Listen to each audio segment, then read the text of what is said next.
What's up, everybody? Welcome back. Happy Homebrew Wednesday and happy Brew Day. Today, I still have some coconut cream ale in the keg. Actually, I have quite a bit of it left. It's got a beautiful head on it. We tried it in the video last week. We're just gonna try it again here real quick to, see how it compares to last week. The carbonation problem is fixed. Basically what I had to do is release the pressure off the top of the keg and then shake the beer around a bit, release the pressure again.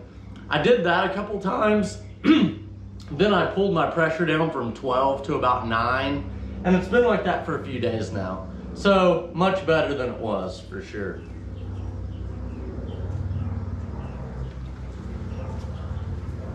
Nice foam mustache.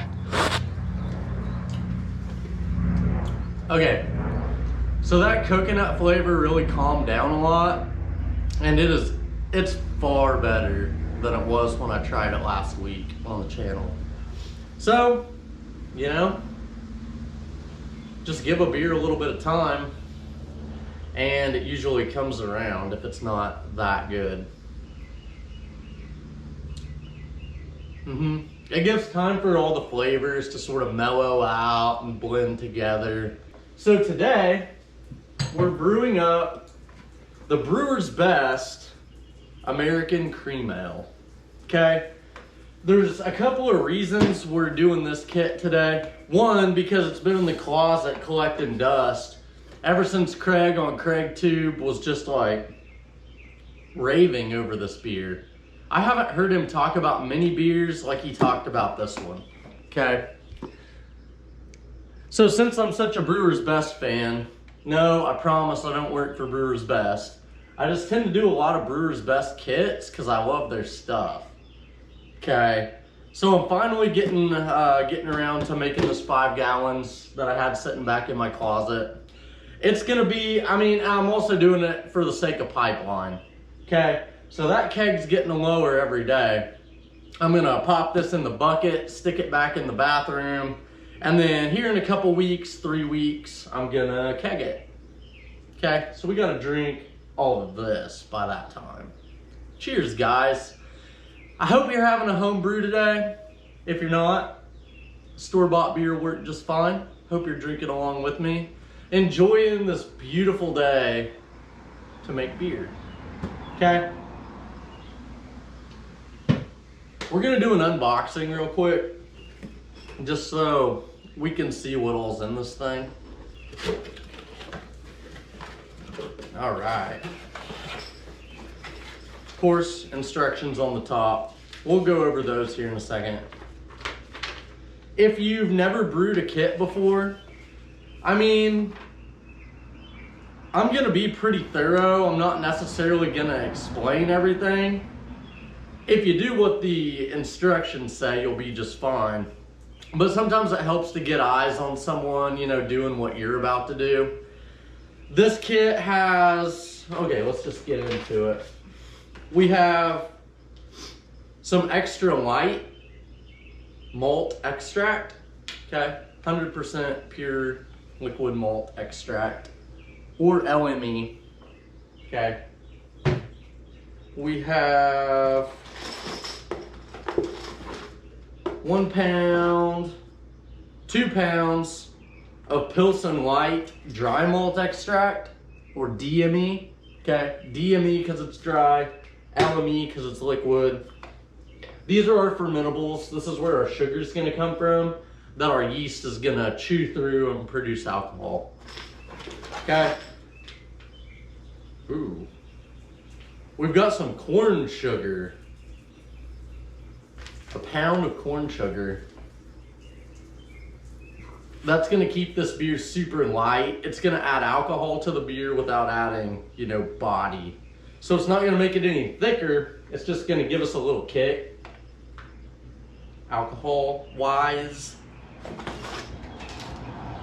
We got 1 ounce of Willamette hops, 4.2% alpha, and Czech Saaz hops, another ounce at 2.8% alpha. So not very high. Okay, those are our hops. And then yeast, we have Nottingham. Ooh, I've never used Nottingham before from Lallemand. I'm excited. Product of Austria. Here we are back again with Lallemand. Okay. So this is the stuff we're gonna need on brew day. Of course, for bottling day, if you choose the bottle, I'm gonna keg. We have priming sugar for your bottles and 60 more caps. So if I keep doing kits, I'm gonna have a hell of a buildup on caps now that I'm kegging. I'm sure I'll bottle some stuff, but I'm just gonna throw these over here for the time. Actually, I like to keep all my priming sugar in the closet.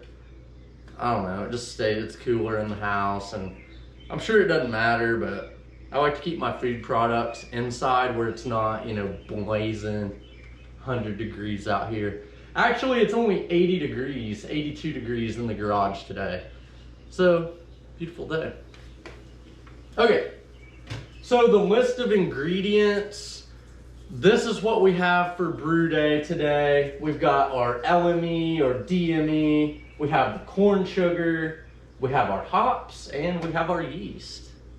And then on bottling day, if you choose to bottle, we have our priming sugar and our bottle caps. Okay, so where we're at right now, I've got 6 gallons in the RoboBrew, 6 gallons of water in the RoboBrew, and I'm bringing it up to a gentle rolling boil. I guess let's go through the instructions here real quick. Okay, so step 1 is read all the recommended procedures before you begin. Jeez.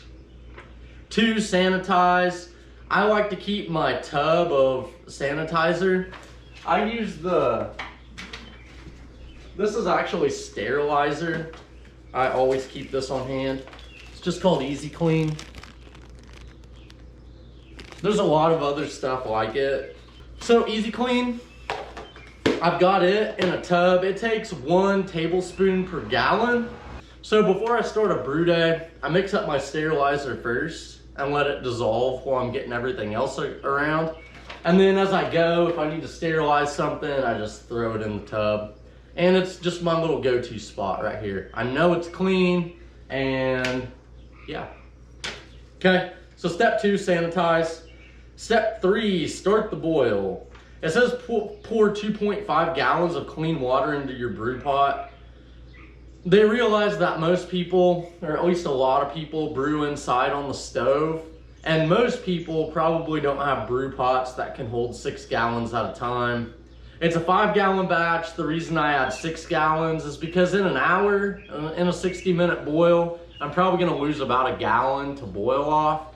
So I just start at 6 and I don't really ask too many questions from there, okay? So pour 2.5 gallons of clean water into your brew pot, begin to heat. We're gonna bring it to a gentle rolling boil. And then once it reaches that, we're gonna add all of our liquid malt extract, this. Okay, and then we have the brew day schedule down in the bottom. We're just gonna refer to that along the way. Once we reach the boil, we're gonna add the LME, and that's probably gonna take it out of the boiling range because this is a little bit cool. Okay, and we're adding mass to the water. Once it comes back to a boil, we're gonna add the hops, boil 40 minutes, then add the DME and corn sugar, boil for 20 more minutes, and then kill it. Pretty easy, okay? The reason that I like to add the full boil volume to this kettle right here is because if I'm only boiling 2.5 gallons and adding all of this, they say wort darkening can be an issue because you're working with such a small amount of water, pouring all of this into it. I've had stuff scorch on the bottom of that boil kettle before with such a small amount. And then hop utilization. So obviously if you're adding 2 ounces total of hops to 2.5 gallons of water, they're doing far more than they would do to 6 gallons. Eventually, if you did the 2.5, once you pour it into your fermenting bucket, you're gonna top it up with water. So eventually, you know, those hops and all of that would be introduced to the full volume of water. But I just like to do it all from the beginning. I've read that it's better and it's easier. If you can do it, I would say do it. Okay. So before we get into any of this brew day stuff right now, I'm gonna take this extra light LME, and I already have the sink full of hot water. I'm just gonna put it in there. So when it comes time to open this can and dump all the LME in, it's gonna come out far easier if this is warm. You know, it's like molasses. So if it's cold, I might be scraping the can a lot, okay? So I'm gonna go right now and put it in the hot bath, and then we'll come back out here and we should be up to temp by then, okay? Right now we're just bringing this to a boil. So, see you in a bit.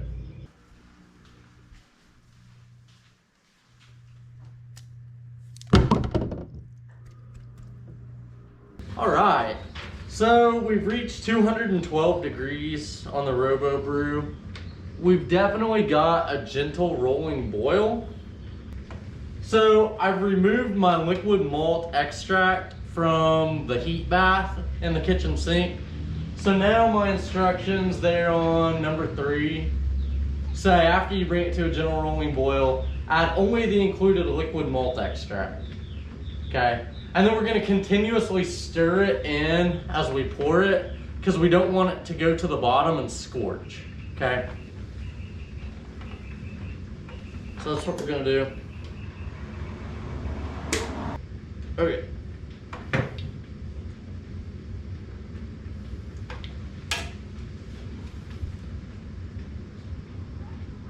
I don't know if you can see that.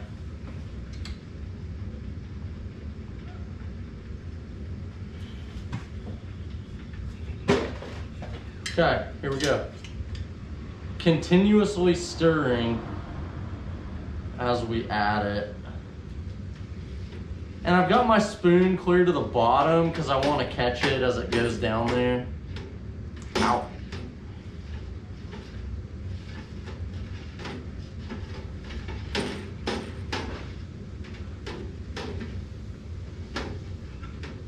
So now we have wort. We've got sugar in this water. Sugar that's gonna need to be dissolved. Sugar that's gonna need to be eaten by our yeast to turn into alcohol, okay? So you're probably always gonna have some LME remaining in the can. So for that is why I have an oven mitt handy, and I'm just gonna dip, actually. Because this water's hot as shit.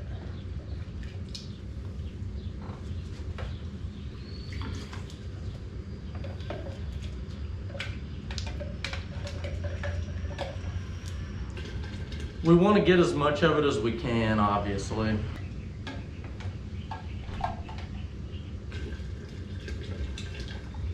Okay. So we got the vast majority of that. We're gonna stir it in a little bit more. And then all we're doing is we're bringing this back to a rolling boil so we can start the time, okay? We just had to get that in there so we actually have wort. We don't wanna add hops to water. We wanna add hops to wort, okay? So that's nice and stirred in. We're gonna bring this back to a boil, and then we'll be back to add some hops. See you soon. All right, so that was pretty fast. It didn't take the Robo Brew long to get from like 204 that it dropped to back up to 212. We got a nice, gentle rolling boil at this point. Got our hot break. And I'm not too nervous about putting this stuff on the floor because our wort is still boiling, so it's constantly sterilizing, okay? All right, so we brought it back to a rolling boil. Our water is now wort. 60 minutes, we're gonna add 1 pack of Willamette hops. Always nice to have a pair of scissors handy. You're probably gonna need them. Okay.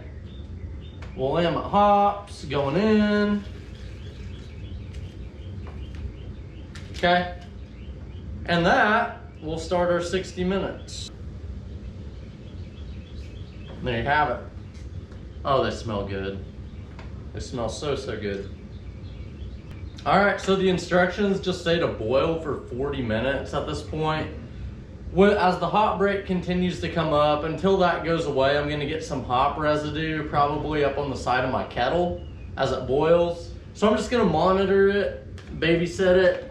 I got my spoon here. I'll scrape it back down as it bubbles up. Okay, just to keep the hops in the wort. And then in 40 minutes, I'll be back. I'm gonna add the 2 pounds of the DME at that point, a pound of the corn sugar, and then we'll add our sauce hops, okay? And then at the 15-minute mark, the instructions say nothing about a whirlflock tablet. It's just a fining agent that'll clarify your beer. I'm gonna add that at the 15-minute mark, okay? So going off book a little bit, but not much. It's been about 40 minutes since we started the boil and added the first hop addition. We've got 20 minutes left in the boil. So at this point, we got a lot to add. 2 pounds of DME, a pound of corn sugar, and our last hop addition. So I'm gonna try to get all this stuff in pretty fast. Number one, so I don't get too far away from that 20-minute mark while I'm adding it. And number two, you want to pour this stuff in kind of fast, stirring at the same time so it doesn't, the condensation, the steam will cause this to clump up on the bag. So you want to get it in there, stirring the whole time so it doesn't scorch on the bottom. Okay. Probably always going to lose a little bit to the bag. That's fine. What's up? No. Got all kinds of stuff going on. What smells good? You think it smells good? It smells like breakfast sausage. Like meat. I don't know then. I don't smell that. This is like grain sugar going in right now. All right, and now the pound of corn sugar.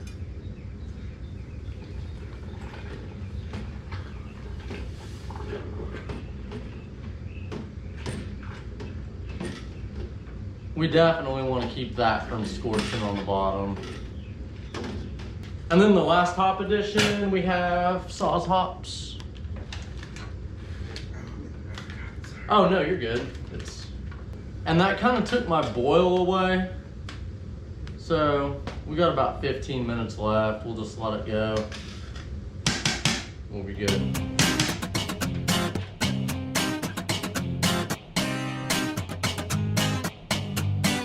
Okay, so our time's up. Right now, what I'm gonna do, I have to cool this down, but before I start chilling it, I've had my wort chiller sitting in the sanitizer for a while. I'm just gonna drop it in the boiling water, and that'll sanitize whatever the sanitizer missed, if anything. Okay. I'm gonna go chill it down right now. And then we'll put it in the bucket and pitch the yeast.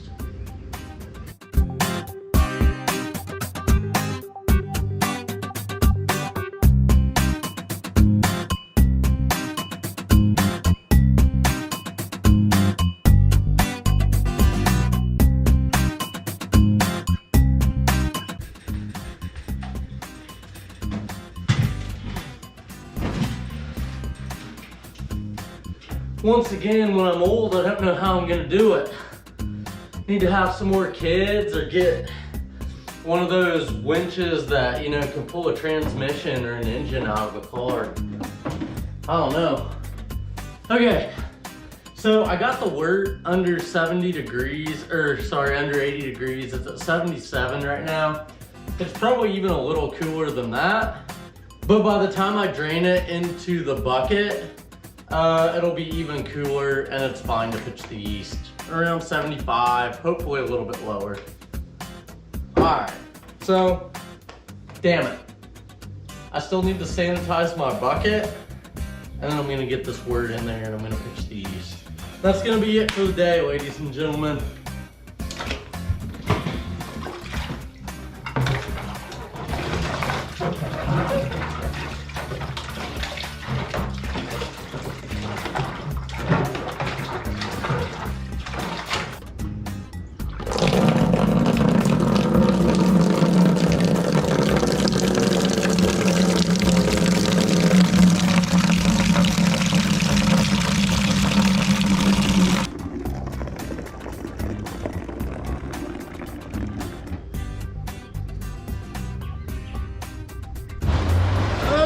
Okay.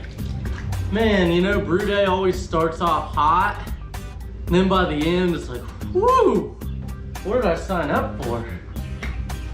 Okay, so we got 5 gallons of cream ale right here, or 5 gallons of wort. It's about to become cream ale. Always sanitize, sterilize your scissors before you cut into these packages. This one's vacuum sealed, which is awesome. Never seen that before. So we're gonna pitch some Nottingham yeast from Lallemand. Okay, so we got our wort nice and aerated by pouring it from a high distance. Some people I've heard buy like fish tank filters that like pump bubbles into their beer at this point, because yeast loves aeration, it loves oxygen. Not later on in the process after it starts fermenting, but definitely at the beginning. Okay, so I'm gonna give it some oxygen as I'm stirring the yeast in. Sprinkle it over the top. Stir it in. And it's as easy as that.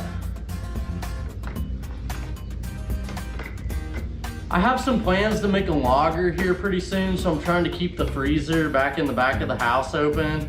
So I'm probably just gonna put this one back in the back bathroom, where it stays nice and cool. It probably stays about 68 to 70 degrees back here. The high end of this yeast, you can ferment it, I think from 40 degrees Fahrenheit up to like 72. So I'm gonna stick around, you know, 68 to 70. It'll turn out great. Okay. Got the yeasty boys nice and stirred in. Got it aerated a little bit. It's pretty easy from here. The yeast is gonna do the rest of the work. The only thing we have left to do is bang it into the keg here in a couple weeks. All right. Okay.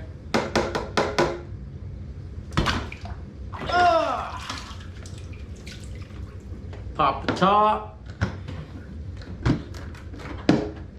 If you're using a bucket, make sure it seals all the way around. Had the airlock in the sterilizer for a hot minute. Ugh, that lid doesn't fit.